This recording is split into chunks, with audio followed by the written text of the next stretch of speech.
And then Elaine, if you can go ahead and introduce our panelists. Yes. Thank you so much. Hi there, good morning everyone. It's a real pleasure to be here.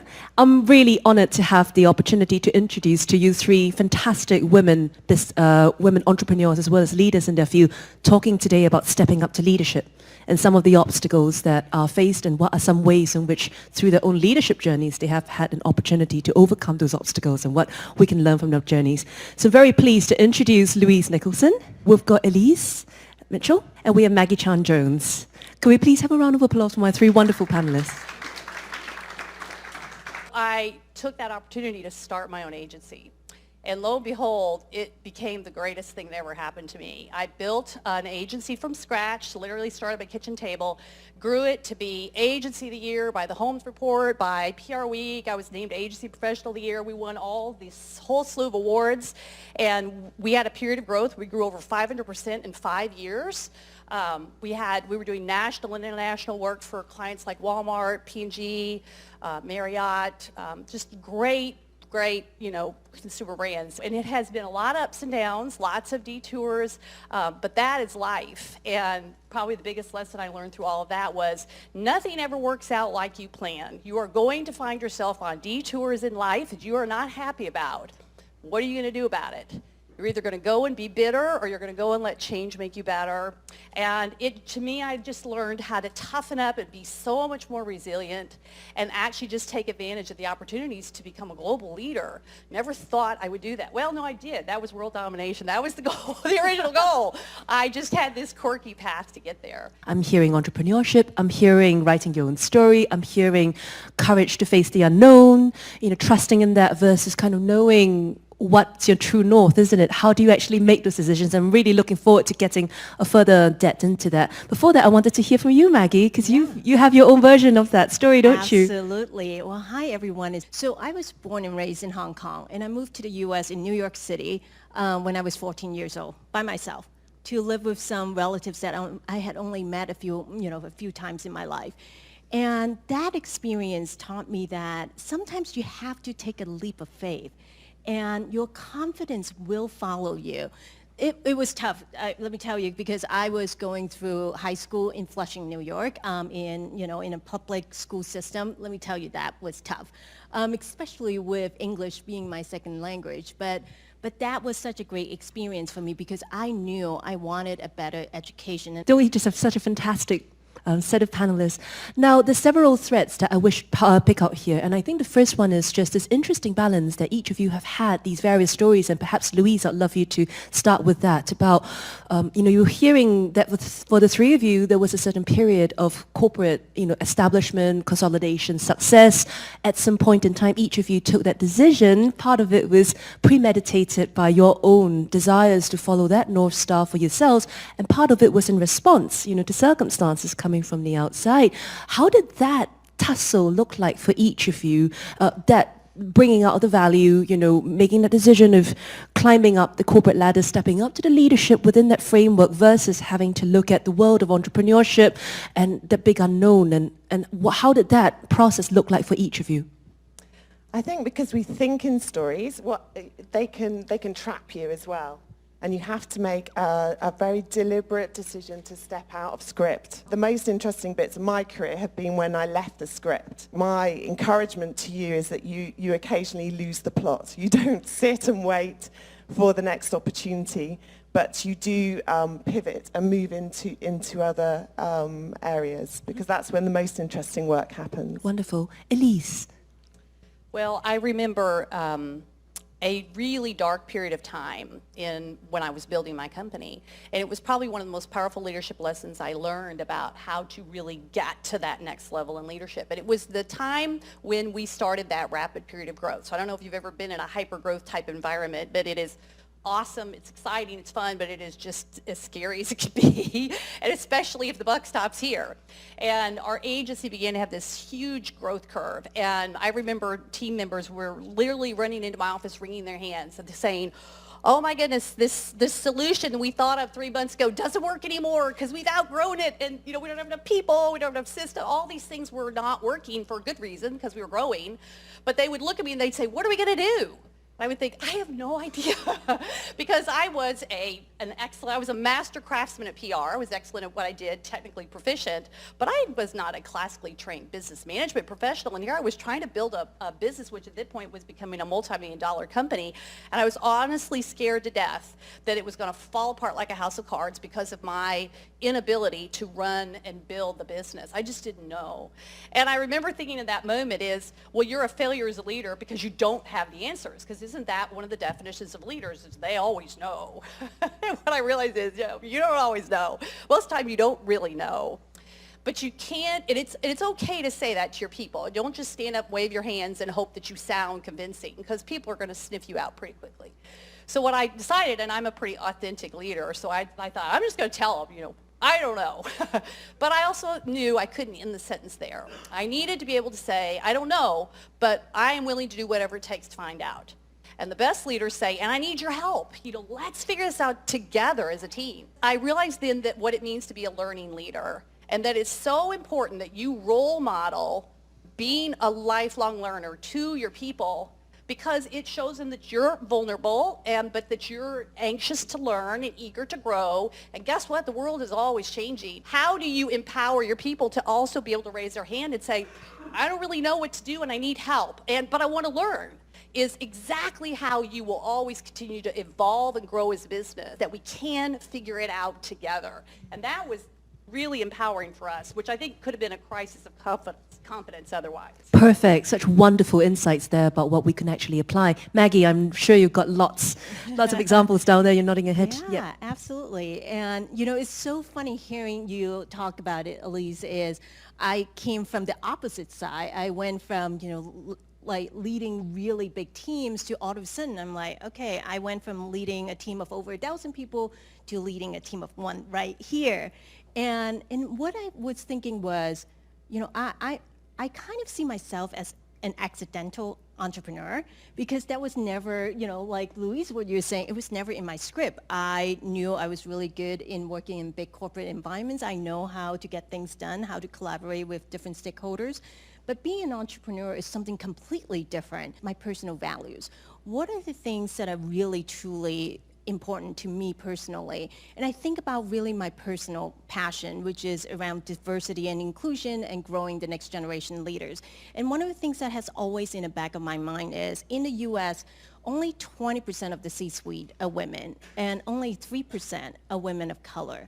And I really want to be part of this movement to change that. An American academic said the only thing leaders have in common are followers. So that there are lots of different ways to lead.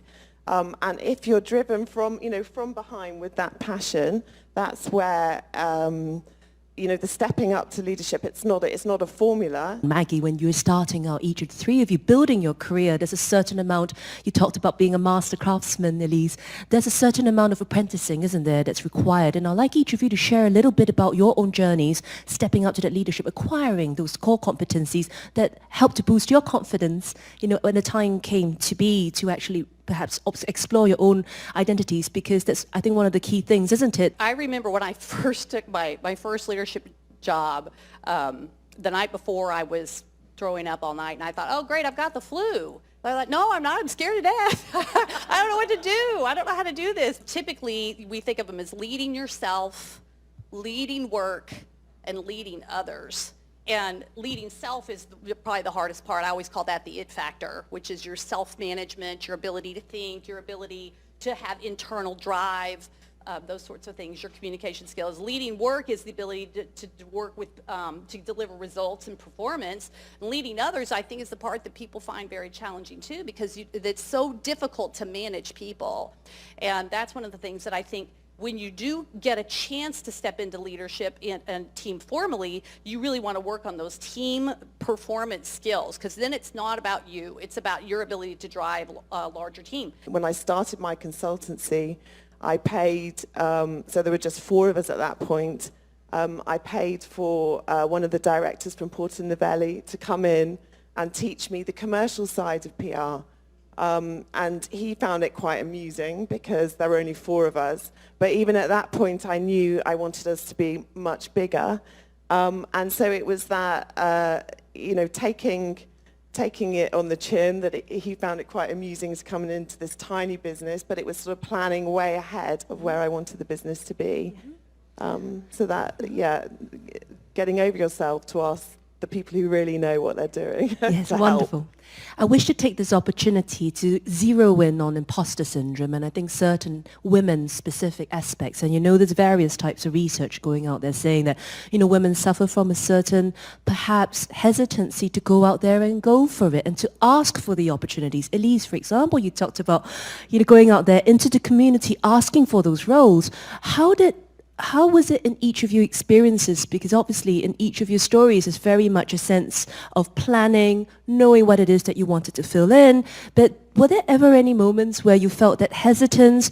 Did you feel any sort of environmental factors? Yourself, Maggie, you talked about being a woman of color. What were some of these invisible blocks that you feel that women today within the industry face? And what are your top tips for overcoming those? It's only when you talk to other people who you would normally look at and think, oh my, they're right at the top of the game. And when you find that they've got the same issues around growing their business, or they've got the same issues about entering a new workplace, then you take great courage in that. Probably the biggest moment of imposter syndrome for me was when I sold my business and agreed to take on a global role with a brand new global network. And Dentsu had asked me to help them move in. They wanted me to move into M&A work and begin acquiring other PR agencies and build a global PR network for them. I remember thinking, I have no idea how to do that. And they said, that's okay. We have a whole team of people at M&A that know how to do M&A. We'll teach you that. But you know everybody that we need to buy in PR, and you've built it from scratch and all that. And I remember thinking, well, why not me? Like, who else could do this? Nobody else knows how to do this. It's a new role. So sort of like write your own story. I thought, well, of course I could do this, because everything I've ever done was the first time for me. And I thought, well, that's life. And I began to realize that, okay, so there's going to be times I'm going to fail, but I love this expression of don't be afraid to fail, be afraid not to try. And that there's courage and respect that you can earn for yourself and that others will give you when they see you try difficult things. And you may stumble, you may completely fall down, but that's back to that idea of resilience. You get back up and you say, my gosh, I'm so much smarter and wiser now, and I actually know how to do M&A work. And that's just kind of the journey of life. We all have that confidence issues. Why? Because we're doing so many things for the first time. And if you're not doing things for the first time, then you're really not trying hard enough. Having spent my entire career in tech, I mean, you have to fail fast and fail forward. And that's the game. The more I practice, the more I learn. So to give you an example, like I do quite a few speaking engagements with keynotes, and people always like, well, you don't have to rehearse so many times, Maggie. And I said, no, you don't understand. When I rehearse, I feel like I know what, my confidence is building. And that's not so much about rehearsing for rehearsing's sake. It's rehearsing to help me to be more confident. So when I get on stage, then, it just feels very natural. So do your homework. The tricky issue of work-life balance. And I had a very interesting chat last night after we got together, talking to a very successful male corporate lawyer based here in who I knew from Oxford. And he pushed it back to me. He said, Elaine, it's not work-life balance you're looking at, it's work-life integration. And I thought, what an interesting play in words. And I was just wondering if the three of you, in the framework of stepping up to leadership, could share a few comments about work-life integration, balance. What's your take on each of that and each of your stories? Well, that was probably my biggest failure. And I wrote a book too on leadership, and I opened up the book by telling you the sad truth about the fact that I almost hit the wall. Almost lost my marriage, children, health, all those things, because I was so focused on the business. And there's a lot of lessons to be drawn from that. The good news I will tell you is I'm still married to the same wonderful guy for 30 years. Yay. It all worked out. My children are fantastic. I still hope they'll think I'm a cool mom. That hasn't happened yet, but I'm working on that goal. But I began to realize at some point success is great, but it is not the end all of life. You have to live a rich and full life. And so another key lesson was just because you can doesn't mean you should. So for me, because I can, I'm good at building business, I'm good at all of this, I'm just going to keep doing it because I found all kinds of reward and respect and happiness. And boy, it's tough to go home and fight with your husband or resolve a fight with your husband. Or it's tough to take care of yourself. It's tough to take care of your mental health. Who wants to fight the personal battles? Man, I'd much rather go deal with the office because I'm good at that. So you kind of run away from the parts of your life that aren't great. And that's when work-life balance is completely shot. And the long-term view you have to understand is that is not a sustainable way to live and lead. You are going to crash and burn because you can't live like that. My career actually took off when I had kids because it gave me a focus. I was working for a great female boss at the time, and she had a huge sign on her wall which said, it's not the hours you put in, it's what you put into the hours. And so her counsel to me was, it's not the hours at your desk, it's the productivity, creativity you bring into the office. And I've lived by that 20 plus years later. So that's my top tip. When you have big jobs or when you have, very, tough projects that have short deadlines, like you're going to feel really stressed. So at the same time, if you can actually block out the time for yourself, then you can really think about, what is important to you and focusing on that. So there's some pretty tough stats from the University of California which say that 49% of entrepreneurs have some form of mental health problem versus 7% of the general population. So my book's on leadership. It's called Leading Through the Turn. I happen to ride a motorcycle. And so when I hit the wall, sort of metaphorically, my husband looked at me and said, we haven't been on vacation together in like 10 years. We've been building our careers and raising our kids. Why don't we go on a trip? And in a moment of insanity, I agreed to get on the back of his motorcycle for a 10-day trip. And it changed my life because I realized then that I was a destination leader. I was always focused on getting there, but there was never enough. That was the problem. I get there and it wasn't good enough. It didn't fulfill me. It didn't reward me. It didn't satisfy me. And I realized that I was missing the journey. And that there is so much joy to be found in the journey of life and leadership. Life is a gift. Leadership is the most incredible gift and privilege you'll ever have. And so I decided to write the book to sort of tell that painful story, but then also how to become more of a destination leader with a journey mindset.